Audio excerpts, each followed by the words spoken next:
చేతులు భక్తి అంటే భక్తి అవుతుందా?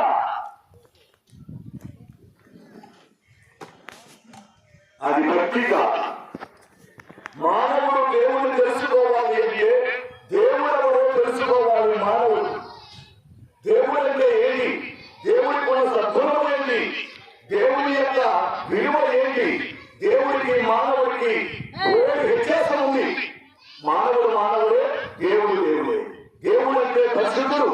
మళ్ళా చెప్తున్నా, దేవుడు అంటే పరిశుద్ధుడు. ఇప్పుడు నేను ప్రార్థన చేస్తే రోగాలు జరుగుతున్నాయి, అయ్యారు మీరు దేవుడు ఏంటి అంటే ఊరుకుంటారా? దేవుడు ఊరుకోడు. మనందరం నిమిత్తం మాత్రం పనికిరాని వాళ్ళం. మనమందరం ఈ భూలోకంలో ఎందుకు పుట్టామో తెలుసా? ఆ సృష్టికర్త దేవుడిని గణపరచాలని పుట్టాం. అందుకే దేవుడు మనల్ని పుట్టించాడు.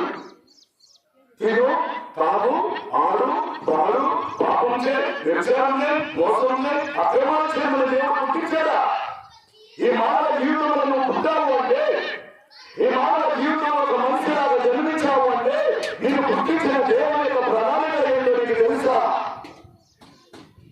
తల్లిదండ్రులు పిల్లలు అంటున్నారు, వాళ్ళ ప్రణాళిక ఏంటి?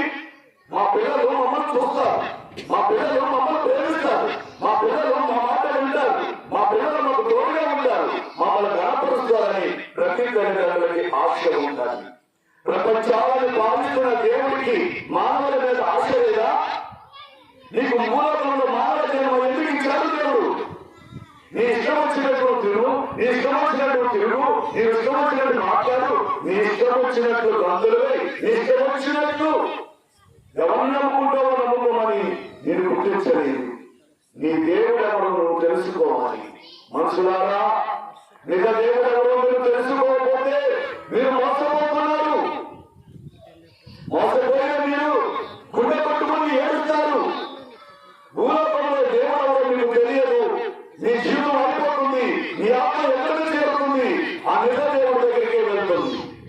ఆ నిజ దేవుడి సృష్టికర్త యెహోవా, ఆయన ప్రియకుమారుడు యేసు స్వామి వారు తన కొడుకుని లోకానికి పంపించారు.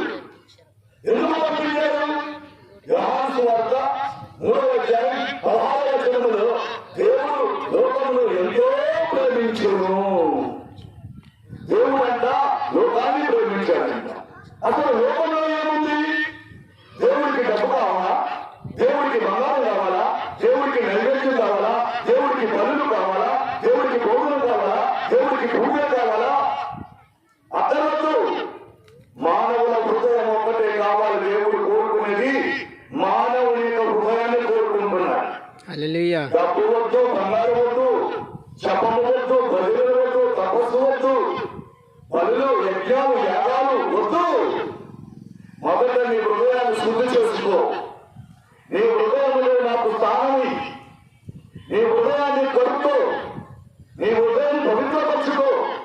నీ హృదయంలో దాగిన కలంకం అంతా తీసుకుని నువ్వు నన్ను వెంబడిస్తే నేను నీకు మోక్షం ఇస్తా, నేను నీకు స్వర్గం ఇస్తా అన్నాడు దేవుడు. మనుషులు తమ హృదయాన్ని మార్చుకోవట్లేదు, మనుషులు తమ హృదయాన్ని కడుక్కోవట్లేదు. కానీ ఎన్ని పూజలు చేస్తున్నారో చెప్పాలి. పూజలు చెప్పండి, ఈ పూజల వలన దేవుడు ప్రత్యక్షం అవుతాడా? ప్రత్యక్షం అవడు. దేవుడికి పూజలతో సంబంధం లేదు, దేవుడికి బలులతో సంబంధం లేదు, దేవుడికి డబ్బులతో సంబంధం లేదు, దేవుడికి యజ్ఞములు, యాగాలతో సంబంధం లేదు. కావలసినట్టు తెలుసా? పాపి అయిన మానవుడు తన యొక్కకు రావాలని దేవుడు కోరుకుంటున్నాడు. పాపి అయిన మానవుడు తన హృదయాన్ని శుద్ధి చేసుకుని పవిత్రమైన మనిషిగా జీవిస్తే అంతే చాలా. దేవుడు మానవుడు యొక్క కోరుకునేది పవిత్రమైన జీవితం, పవిత్రమైన బతుకు. అదే దేవుడు కోరుకుంటున్నాడు. మనుషులు దాన్ని ఇవ్వలేకపోతున్నారు, మనుషులు దుర్మార్గతను విడిచిపెట్టలేకపోతున్నారు, మనుషులు పాపం విడిచిపెట్టలేకపోతున్నారు, మనుషులు మోసం చేయడం మానలేదు, అబద్ధాలు ఆడటం మానలేదు, అక్రమంగా ప్రవర్తించడం మానలేదు. ఈ మనుషులు ఇవన్నీ చేస్తూ నాకు దేవుడు, నాకు దేవుడు, నాకు దేవుడు, నాకు దేవుడు, ఆ దేవుడు, ఈ దేవుడు, ఈ దేవుడు, ఆ దేవుడు తల్లు ప్రయోజనం ఏమైనా ఉందా?